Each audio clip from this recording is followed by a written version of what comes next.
On September 26, 1983, the world held its breath, completely unaware that it was teetering on the brink of nuclear annihilation, deep inside a secret bunker near Moscow. Lieutenant Colonel Stanislav Petrov was in command of the Soviet Union's early warning satellite system. It was his job to monitor the skies for any sign of a missile launch from the United States.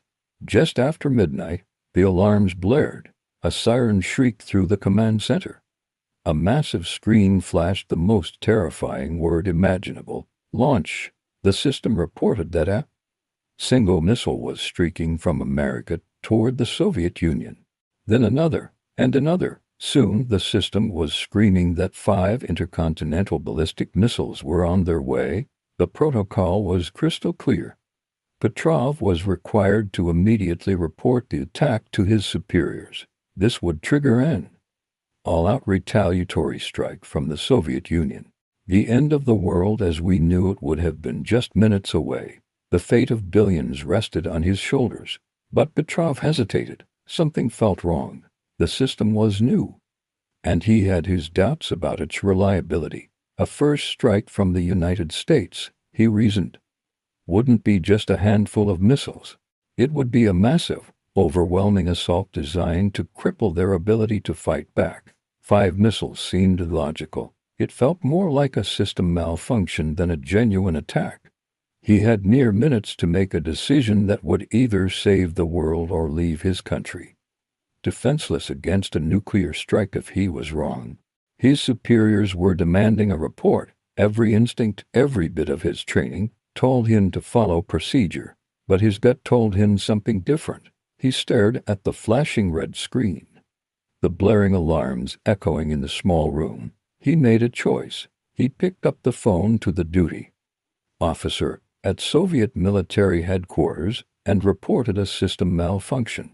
He was telling his superiors that their billion-dollar satellite system was a false alarm. It was an incredible gamble. If he was wrong, those missiles would land, and he would be responsible for failing to warn his country. The minutes ticked by, feeling like an eternity.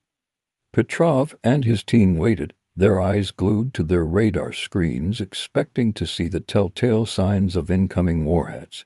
But there was nothing. The skies remained empty. The minutes stretched into 20, then 30. The tension in the bunker was unbearable. Finally, it became clear. There were no missiles. Petrov had been right. It was a false alarm. Later investigations revealed that the satellites had mistaken the reflection of sunlight off high-altitude clouds for missile launches. It was a 1 in a trillion glitch, a freak alignment of atmospheric conditions and technology.